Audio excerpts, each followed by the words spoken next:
Bom, já que o Soluço já mostrou a casa, agora iremos falar sobre Dragões Corrida até o Limite, a melhor série já criada pela DreamWorks.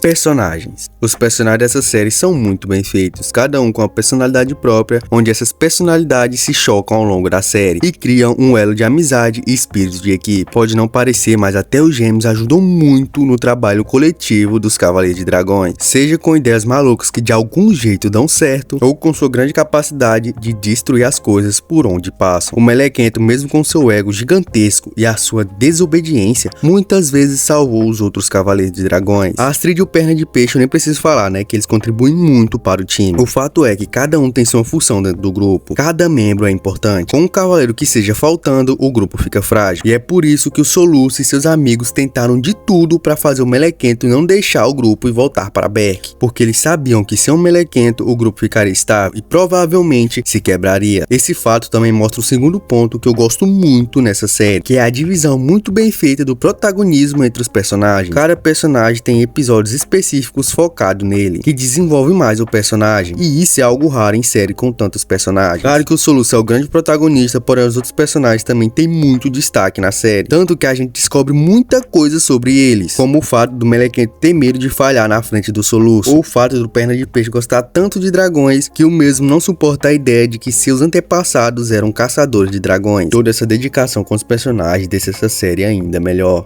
Dragões. Eu sei o que você tá pensando, como ele não falou dos dragões ainda? Calma, meu amigo, pois vamos falar deles agora mesmo. E os dragões dessa série são simplesmente perfeitos, cada mínimo detalhe neles são incríveis. E para começar falando deles, eu vou primeiro começar falando pelos dragões principais, que são os dragões dos Cavaleiros de Dragões. Banguela, um dragão leal, alegre e com uma personalidade muito parecida com a do seu dono. E é óbvio que eu vou falar o tanto que esse dragão é foda, só o nome já diz tudo. Fúria da Noite, um nome digno pra esse dragão. Tempestade. Bom, essa aqui eu confesso que não tem muita coisa pra falar, até porque ela é literalmente a Astrid reencarnada em um dragão. Dente de Anzol. Bom, por algum motivo ele e o Melequento vivem brigando. Os dois parecem até irmãos, porém é aquela velha história. Por mais que vivam brigando, eles não conseguem viver sem o outro. O Dente de Anzol nunca abandonaria o Melequento. E olha que às vezes eu entenderia se ele fizesse isso. Batatão, o dragão mais sentimental do grupo e que combina muito com seu dono. Ela com certeza não abandonaria seu dono por nada. Os dois são inseparáveis e esse elo deles é incrível. Vômito e Arroto. Bom, não tem como eu falar de Vômito e Arroto sem falar em destruição e explosão. Principalmente explosão. Os dois são literalmente a imagem dos seus donos. E pode não parecer, mas eles são dos dragões mais honrados de todos. Pois se você salvar a vida deles, eles não vão descansar enquanto não pagar essa dívida com você. E um personagem que sabe muito bem disso é o Soluço. E bom, agora vamos falar sobre os dragões em geral, que nessa série são muito bem trabalhados, cada um com uma característica própria, que eu tenho certeza que essas características foram muito bem pensadas, como por exemplo o fato dos hiper arrepiantes terem duas cabeças, com uma soltando gás inflamável e outra soltando faísca. O cara que pensou nisso é um gênio. Ou o fato do pesadelo monstruoso soltar um gel que faz ele ficar totalmente inflamável. E não para por aqui, porque temos o Reptidão, que só consegue ter um ovo em toda a sua existência, e que se decidiu dedicar sua vida inteira comendo lava para salvar uma ilha inteira. Ele poderia ir muito bem para outras ilhas, mas não, ele preferiu ficar naquela, só para proteger o povo de lá. Também temos dragões que conseguem ficar invisíveis, uns que conseguem andar sobre a água porque não conseguem voar, uma rainha dos dragões que consegue reunir todos os dragões com seu chamado, isso aqui pra mim é absurdo, e vários outros dragões com detalhes muito interessantes que eu gostaria muito de conhecer mais sobre eles. Vilões. Os vilões dessa série são um show à parte, né? Principalmente o Vigor, que pra mim é de longe o melhor vilão dessa franquia. Ele deu muito trabalho pro Soluço, cada movimento dele era estrategicamente pensado, ele não fazia nada por acaso, e apesar dele ser um vilão, ele respeitava muito o Soluço pelo grande líder que ele era, e a redenção dele no final foi muito boa. Eu nunca imaginei que o Vigor ajudaria o Soluço e que ainda se sacrificaria só pra salvar a vida dele. Além do Vigor como vilão, temos o Krogan, porque tudo que os cavaleiros iam fazer, ele aparecia pra atrapalhar. Que cara chato, na moral. Eu enjoei de ver a cara desse cara na quarta temporada e na quinta.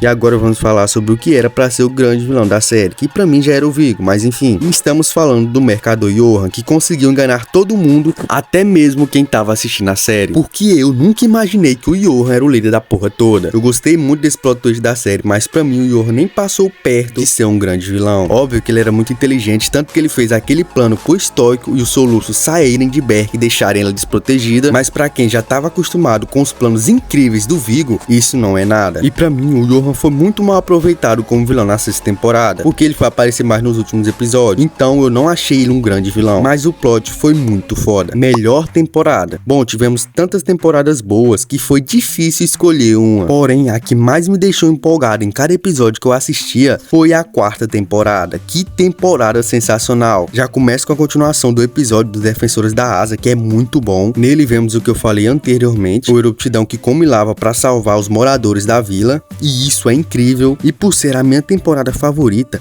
é óbvio que eu ia falar sobre os melhores episódios dessa temporada. Para começar, temos o episódio O Dia Mais Longo de Berk. Nesse episódio é explicado que todo ano acontece um fenômeno que faz o dia durar 3 dias, o que acaba deixando os vikings com muito sono, por não conseguirem dormir. E essa falta de sono resulta em vários efeitos colaterais. E cara, ver esses efeitos colaterais nos Cavaleiros de Dragões foi muito engraçado. Graças ao Dia Mais Longo de Berk, nós conseguimos ver Astrid super contente, algo que é muito engraçado de se ver. Também conseguimos ver o Melequento bipolar, a Heather sem nenhuma coordenação motora, tanto que ela nem conseguia dar água para a tesoura de vento. E o Perna de Peixe desconfiado que os caras estavam no teto. Ah, PS, o que aconteceu com os gêmeos? Bom, os gêmeos estavam do mesmo jeito, só que mais loucos ainda. Os Cavaleiros de Dragões estavam tão insuportáveis que os seus dragões tiveram que botar eles pra dormir, porque nem eles estavam aguentando mais eles. Outro episódio que é muito bom nessa temporada é o episódio As Cegas. Nesse episódio, a nossa querida Astrid fica cega por um tempo, por conta de um raio. E isso acaba rendendo momentos muito engraçados, como por exemplo, Cabeça Quente vendo se ela realmente estava cega, ou ela brava porque o Soluço mandou ela se esconder porque ela não conseguiria ajudar porque ela estava cega. Mas a melhor parte desse episódio está no final, já que finalmente nosso menino Soluço cresceu e teve a coragem de beijar Astrid. Eu tava esperando muito por isso. Melhores personagens. Bom, pra mim os melhores personagens dessa série são os gêmeos e é claro a galinha, principalmente a galinha. Os gêmeos são os mais engraçados da série, tanto que eu ri nessa série por conta deles é brincadeira. E eu gosto muito do duelo deles como irmãos, porque apesar deles brigarem direto, os dois se importam muito um com o outro. Um grande exemplo disso é quando o Cabeça Dura foge sua própria morte só pra Cabeça Dura se casar, porque ele queria que a sua irmã tivesse um futuro feliz ao lado de alguém. E bom, o que falar da galinha, né? Ela é onisciente, onipresente e como diria o Cabeça Dura, a galinha sabe de tudo. Final perfeito. O final de Corrida Até o Limite é um dos melhores finais das animações que eu já assisti. O Soluço salvando novo da Rainha dos Dragões, o Dagu se casando no final, eles deixando de morar no Ninho do Dragão para voltar a morar em Berk, tudo isso foi perfeito. E o que falar da cena de todos os dragões se reunindo por conta do chamado da rainha?